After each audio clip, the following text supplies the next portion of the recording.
and welcome to Storytime with Jocelyn. Somebody had just woke up, so. So, this week is the third week of June, so we're going to be doing Disney Princess Cinderella, bippity-boppity-boo! And we're going to be reading the first 6 chapters, so let's get started. All right? So, I hope you enjoy, and bear with us. Jocelyn's loving this month, so I hope you do too. So, let's get started. We're going to be reading Walt Disney's version based off the Disney movie Cinderella. Let's get started.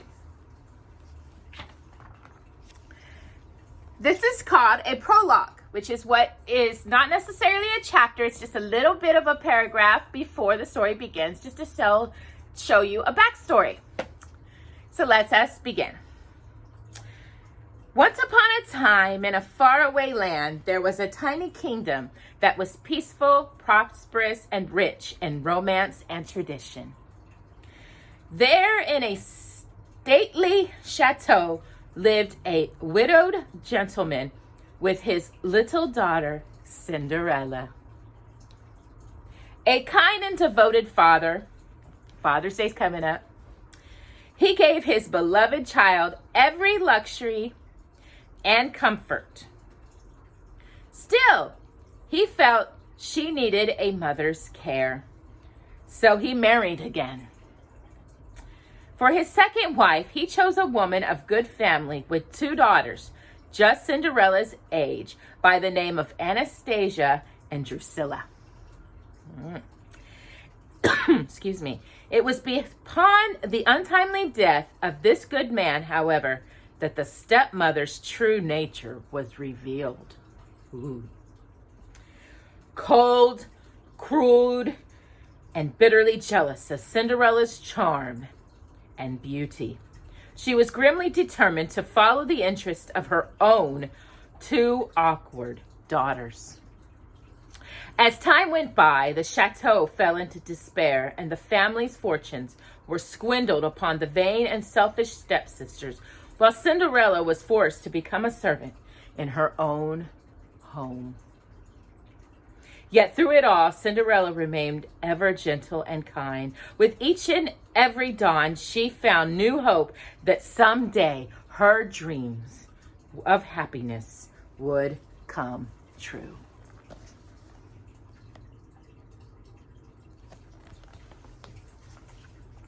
Chapter 1.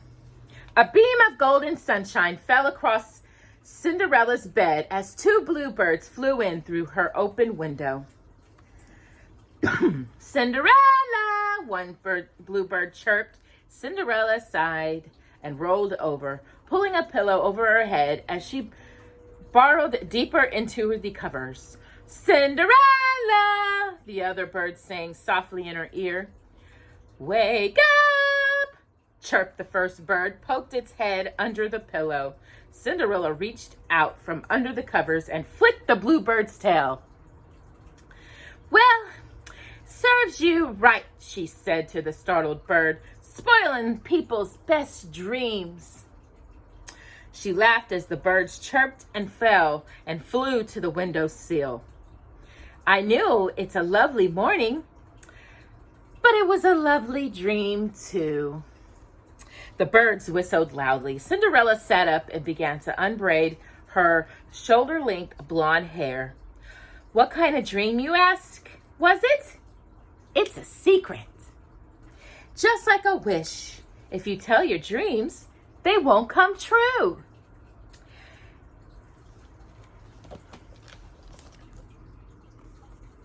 How many bluebirds do you spot in the photo? 3?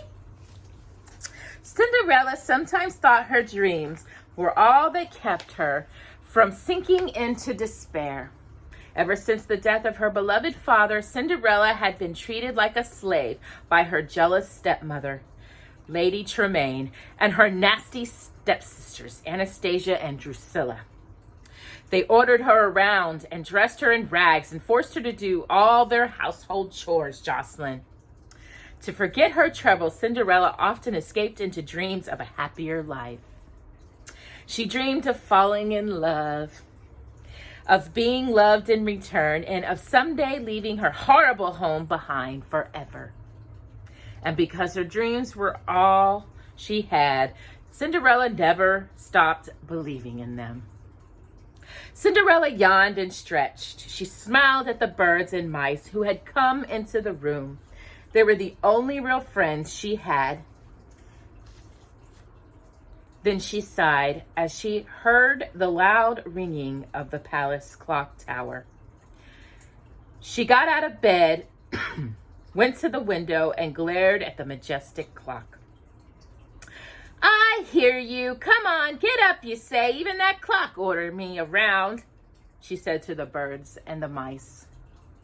"Well, there's one thing no one can order me to do. They can't order me to stop dreaming."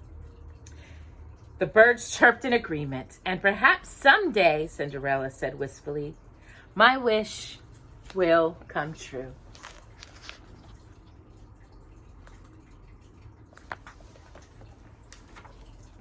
With the help of her animal friends, Cinderella quickly straightened her little room, which was located at the top of a steep, winding staircase in the chateau's highest tower. She made her bed and put on an old brown dress. Then she tied back her hair, thick golden hair, and put on her apron and was ready to face another day of washing and scrubbing Jocelyn and listening to the demands of her stepfamily. She was about to leave her bedroom when two mice darted under her door. Chatterly, excitingly, they scrambled up to the top of the brow, waving her arms frantically to attract Cinderella's attention. "Wait a minute. One at a time, please," Cinderella told the mice patiently. She turned to one of them, a skinny mouse dressed in red. "Now, Jacques, what's all the fuss about?" "There's a new mouse in the house," Jacques squeaked. "A visitor." Cinderella smiled. "How nice," she said. She opened the drawer where she kept extra clothing for the mice. "He'll need a jacket and shoes." The other mice, who was dressed in blue, squeaked loudly. "What's the matter, Luke?" Cinderella asked, concerned. "We gotta get him out of the trap," Jacques blurted out before Luke could answer. "He's in the trap? Well, why didn't you say so?" Cinderella exclaimed. She rushed out of the room with the mice at her heels and headed straight for the rusty old mouse trap at the bottom of the stairs. Inside the trap, a plump brown mouse cowered in the corner. "The poor little thing is scared to death," Cinderella said. She opened the door and Jacques entered cautiously. "Take it easy," Jacques reassured the newcomer, who was trying to back even further away. "There's nothing to worry about. Cinderella is our friend. She likes you. We all like you."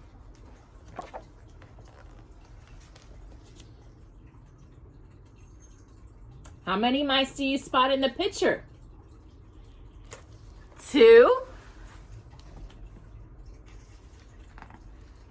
Cinderella flashed the frightened mouse a bright smile, and he finally smiled back and relaxed a little.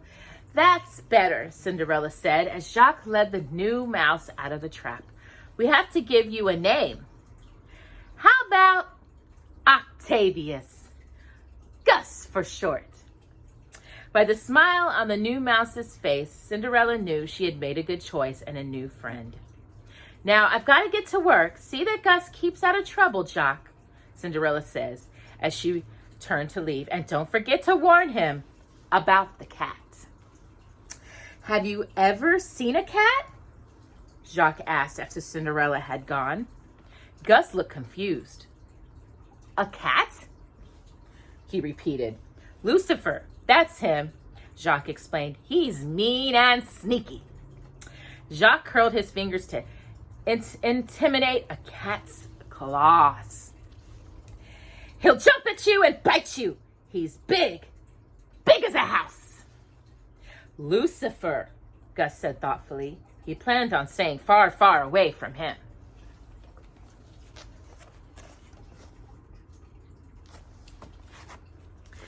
Chapter 2.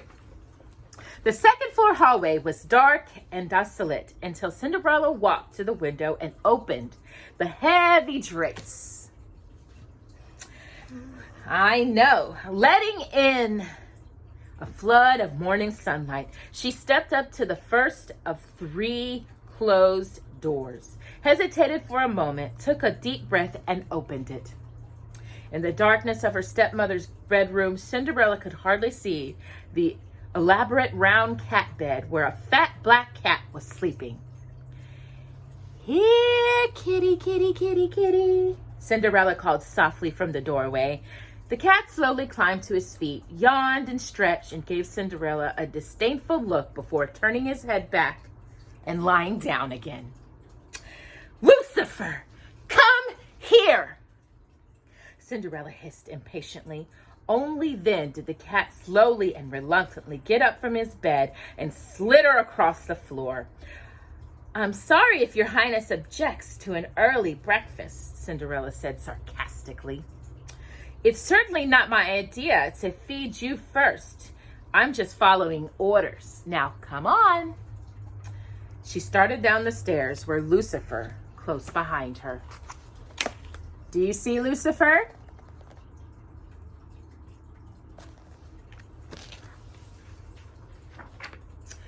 When Cinderella entered the kitchen, the room was dark. She opened the door to let in the sunlight, then knelt beside the big brown dog stretched out on the floor. "Bruno, it's time to wake up," she urged him quietly. He awoke with a start from his dreams of chasing Lucifer.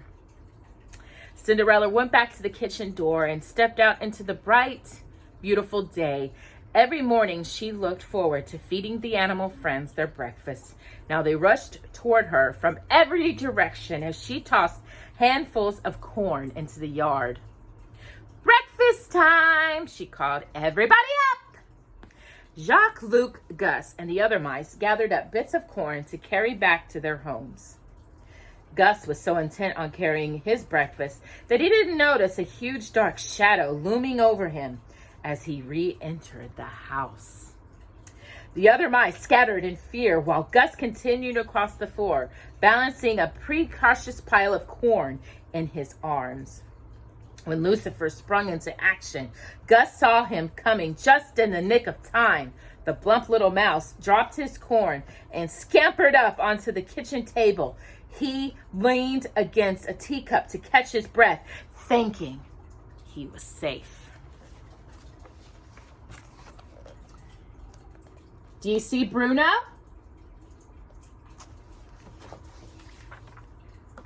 But Lucifer was reaching up steadily behind him. The cat suddenly grabbed the cup and slammed it down over the startled mouse. Lucifer's mouth stretched into an evil grin. Now Gus was right where Lucifer wanted him. Claws at the ready, the cat carefully began to lift the cup to uncover his victim, but suddenly Lucifer let the cup drop again, startled by the shrinking ringing of a roll of bells hanging on the kitchen wall. "Cinderella!" An even shrieker voice called out. All right, I'm coming," Cinderella called, rushing back into the kitchen from the barnyard. "Cinderella!" Another voice shrieked, followed by a more piercing bells. "Cinderella!" A third voice shouted. "Coming!" Cinderella cried. It was the same thing every morning. Her stepmother and her stepsisters, Jocelyn, wanted their breakfast. Cinderella hurried over to the table and grabbed the 3 tea trays she had prepared, including one of which Gus was trapped. Lucifer followed her out of the kitchen, eyeing the teacup Gus was under. Cinderella climbed to the second floor and entered the first doorway in the hall. "Good morning, Drusilla." Cinderella greeted her stepsister cheerfully. Cinderella always made an effort to be nice, even though her stepsisters rarely made the same effort in return. "Sleep well?" Her thin, homely stepsister sat up in bed. Drusilla's dark hair stood on end, and her pointed features were pinched into a frown. Drusilla grumbled. As if you cared. She snatched one of the trays from Cinderella's hands, then dumped a basket of wrinkled clothing at her feet. Take that ironing and have it back in an hour, she commanded. 1 hour, do you hear me? Yes, Drusilla, Cinderella replied, balancing the basket on one hip.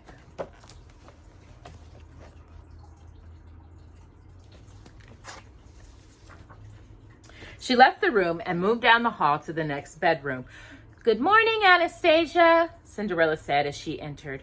Well, it's about time, Anastasia muttered. Like Drusilla, Anastasia was thin and homely. Her wiggly red hair was a mess, and her sickly pale skin was whiter than her bed linens. She shoved another basket into Cinderella's arms. Don't forget the mending, and don't be all day getting it done, either. Yes, Anastasia, Cinderella said. She hurried down the hall to the third room. She opened the door and greeted her stepmother. Beyond the light of the doorway, the room was dark and forbidding. Lady Tremaine's cold voice cut through the blackness. Don't just stand there, child. Put that down. Then pick up the laundry and get on your duties.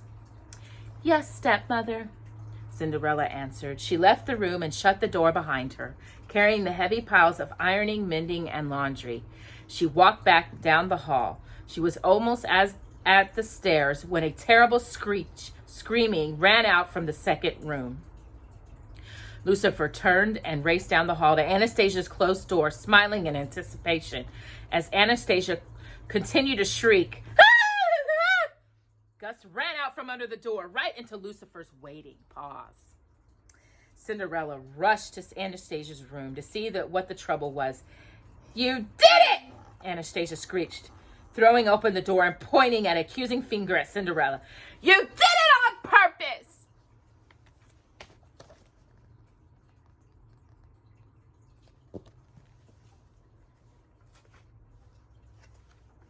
Chapter 3. Mother! Anastasia called. She ran into Lady Tremaine's room and closed the door. Drusilla emerged from her room and gave Cinderella a withering glance. Now what did you do? She snapped. Then she hurried after her sister into her mother's room.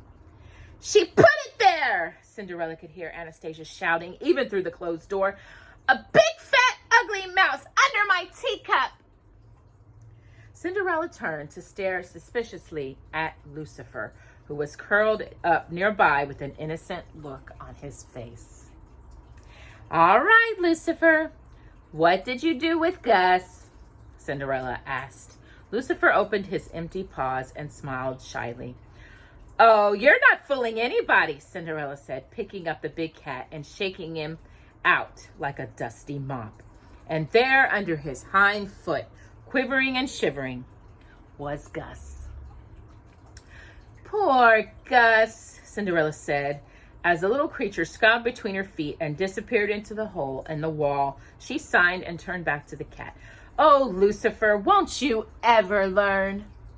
Sometimes I wonder if Where is Gus? Do you see him?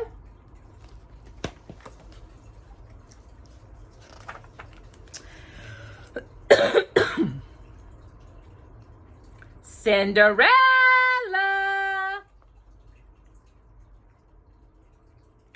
Cinderella! Lady Tremaine's voice interrupted.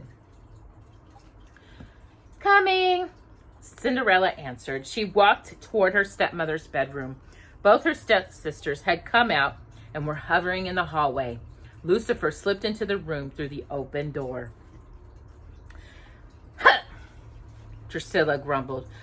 Are you gonna get it? Anastasia added nastily as Cinderella entered the dim, eerie room. Close the door, Cinderella, Lady Tremaine said evenly from her bed. She was stroking Lucifer, who had settled on her lap. Her expression was cold and maleficent. Oh, please, Cinderella began. Surely you don't think that I... Hold your tongue, her stepmother ordered sharply. Cinderella could see Lucifer's golden green eyes glittering in dimness. Lady Tremaine picked up her teacup. It seems we have time on our hands, Cinderella. Time for vicious practical jokes, she said.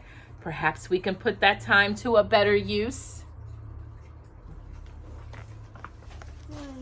Can you spot Lucifer in the picture?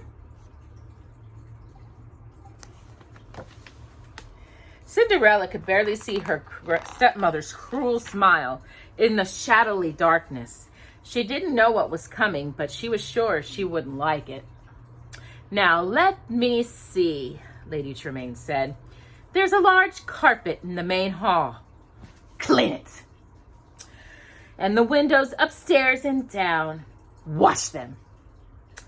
Oh, yes, the tapestries and the draperies, too. But I just finished, Cinderella began. Do them again!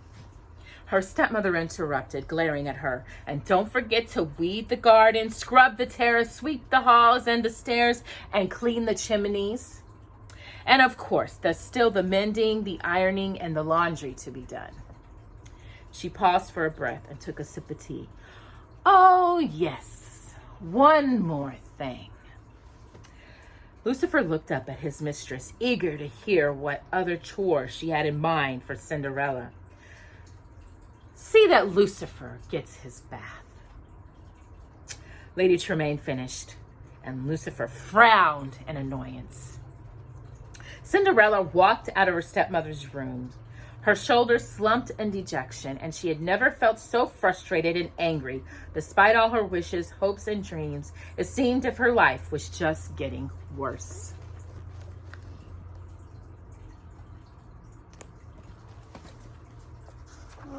Chapter 4. Meanwhile, inside the sparkling white castle that Cinderella could see through her bedroom window if she had time to look, the pouty white-haired king was slumped on his throne. It's high time my son got married and settled down, he proclaimed in his closest advisor, the Grand Duke. Of course, your majesty, the Grand Duke answered, but we must be patient. I am patient, the king shouted impatiently, but I'm not getting any under, you know, Jocelyn. I want to see my grandchildren before I go. The king calmed down, then continually sadly. You don't know what it means to see your only child grow older and further away from you. You don't know how lovely I am in this desolate old place. I'm lonely. He wiped a tear from his eyes. I want to hear the pitter-patter of little feet again. Now, said the Grand Duke sympathetically, perhaps if we, Jocelyn, just left the prince alone. Let him alone, the king bellowed. Him and his silly romantic ideas.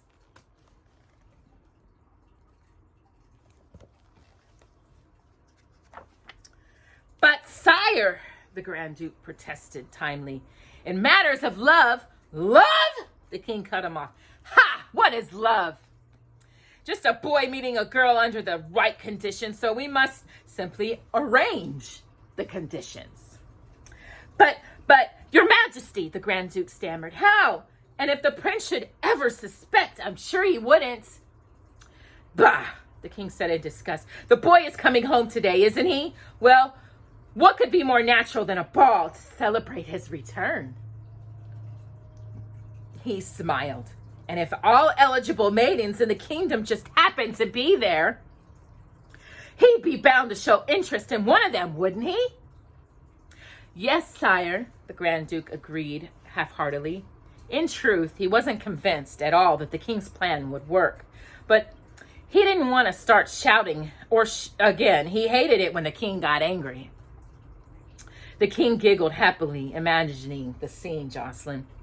We'll have soft lights, romantic music.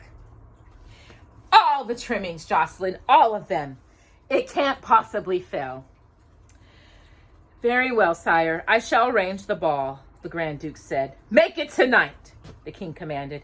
And see that every eligible maiden is there.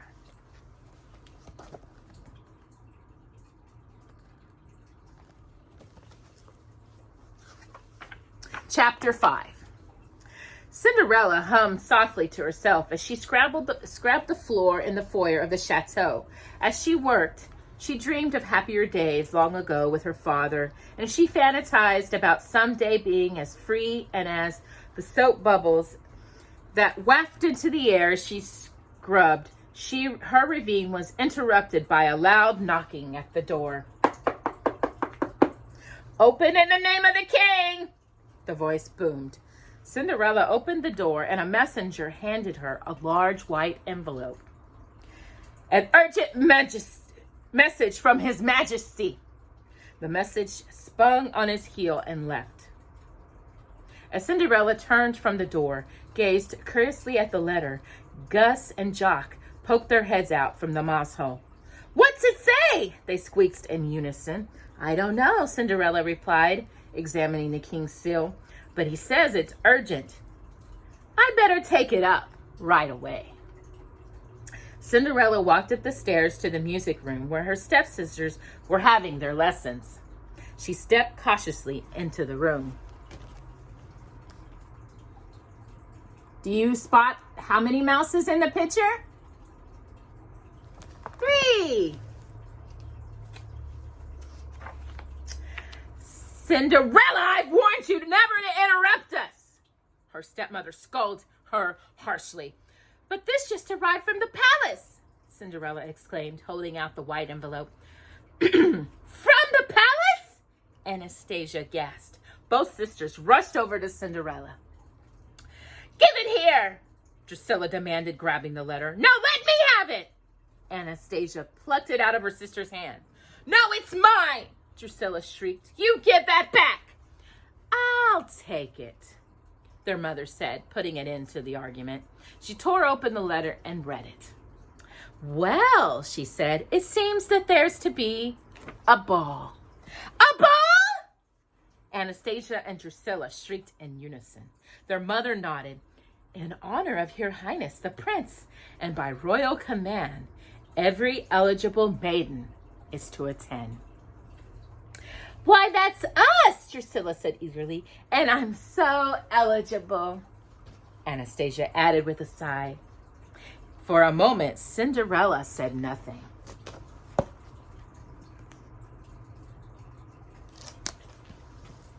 She was too stunned to speak. It seemed that this day would turn out to be special after all. Every eligible maiden. Why, that means that I could go too, Cinderella said at last. "Ha!" Drusilla laughed and poked her sister in the side.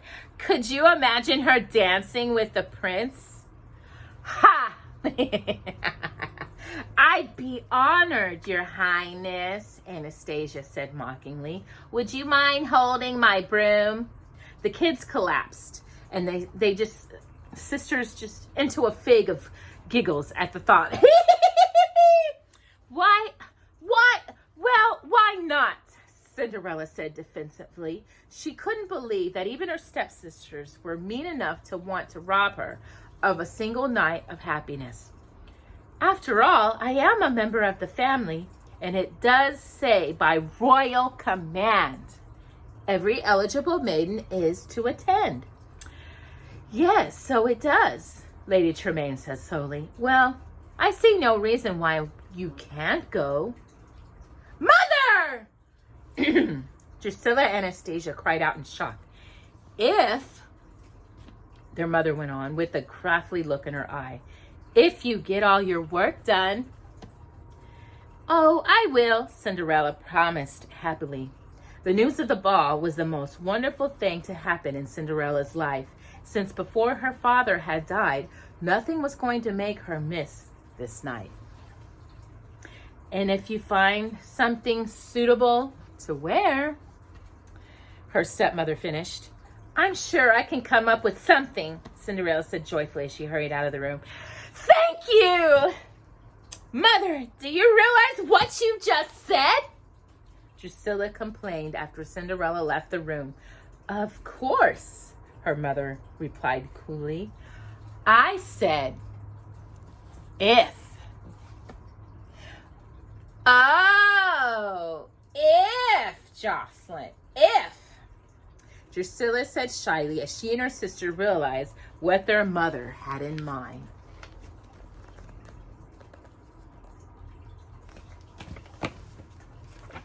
Chapter 6. A few minutes later, Cinderella rummaged through the trunk at the foot of her bed and pulled out a cloud of bright, flink silk. As she held it up against her shoulders, the fabric unfurled into a long, full gown. Still holding the dress in front of her, she whirled around the room, imagining what it would be like to dance the night away at the ball. Perhaps she would sip some champagne while strolling through the palace garden under the stairs. Perhaps she would meet the gentle, loving young man of her dreams, Jocelyn. Cinderella could hardly contain her excitement. "Isn't it lovely?" Cinderella said loud as she held up the dress once more. "It was my mother's," she said wistfully to the crowd of mice and birds who had gathered to see what she was doing. The animals looked at her in awe. "Beautiful," one of the mice said, "but it looks kind of old." "Well, maybe it is a bit old-fashioned," Cinderella admitted, "but I can fix that." She took a pattern book out of her sewing basket. "How many mice do you spot in this picture?" "5.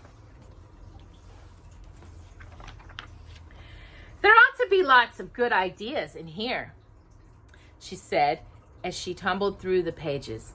"Like this one."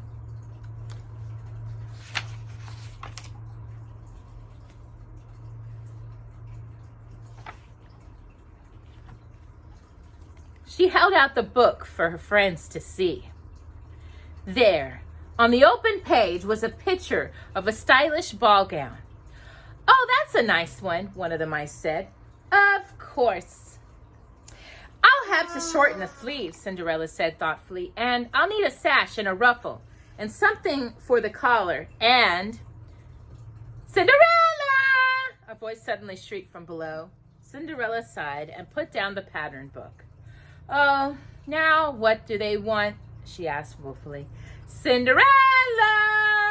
Cinderella!" the angry voice persisted. All right, I'm coming," Cinderella answered impatiently.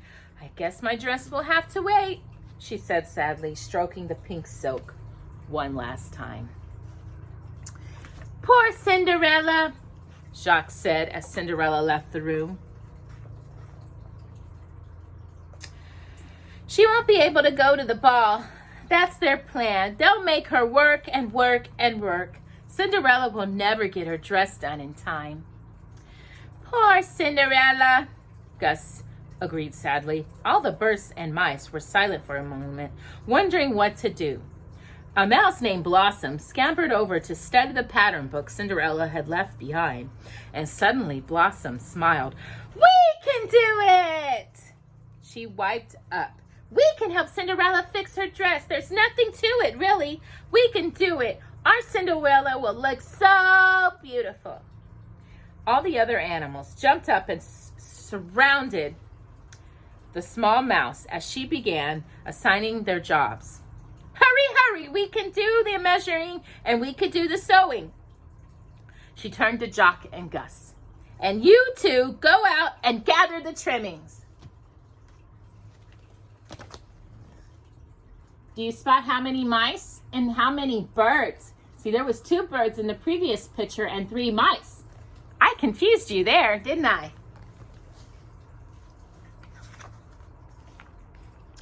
Jacques nodded and turned to Gus. "Follow me," he said.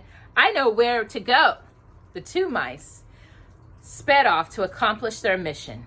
Their first stop was Anastasia's room. As the 2 mice peeked into the room from the hole in the wall, they saw Anastasia, Drusilla, and Lady Tremaine giving Cinderella more chores. Anastasia was tossing clothes on top of a heap. Cinderella was balancing in her arms.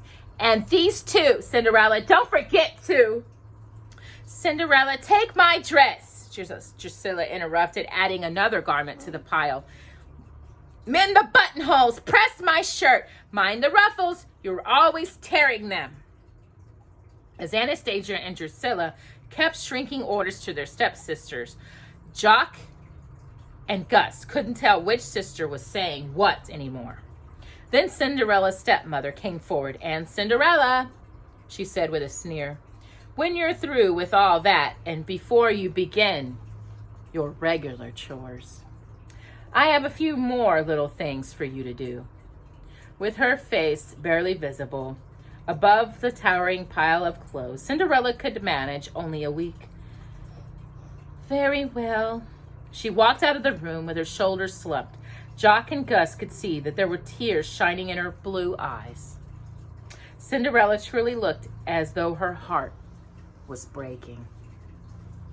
Jock and Gus remained where they were as Anastasia started to complain loudly. Mother, I don't see why everybody else has to have such nice things to wear, and I always end up with these old rags. Just look at this. She held up a lovely pink sash. Why, I wouldn't be seen dead in it, she cried, throwing it down on the floor and stalking out of the room. She could talk, Drusilla whined. Look at these beads. She tossed a sparkling necklace on the top of the sash. Trash! I'm sick of them.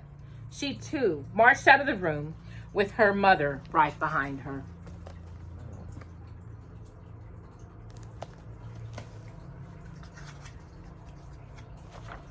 As soon as the door closed behind them, the two mice hopped out of their hiding place and ran over to the discarded sash and necklace.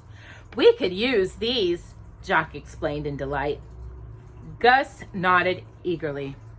Just then, the two mice noticed a black ball of fur curled up on the top of the food stool just inches away. At that same moment, Lucifer woke up, spotted them, and pounced. Jock and Gus grabbed the stash and scurried away to the mouse hole, popping through it just in time to escape Lucifer's claws.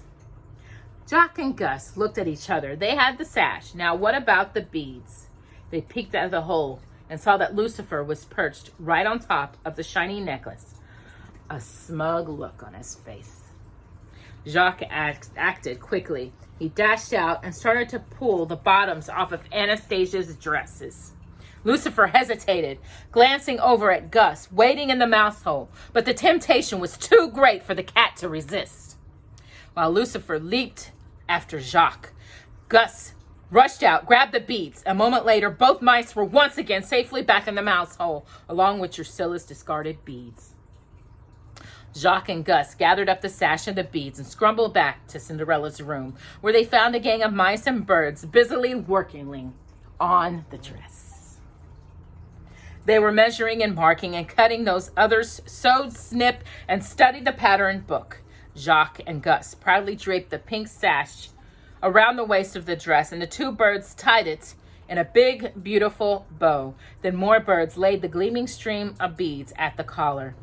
Slowly but surely, the beautiful dress was coming to life. It was hard work, but they all knew it would be worth it. They were making it possible for their friend Cinderella to attend the ball and maybe make some dreams of hers come true. I think it's going to become a really pretty dress, don't you?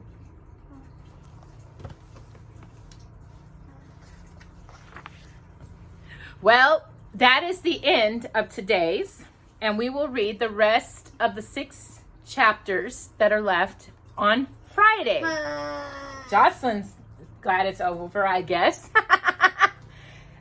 This is going to become very good.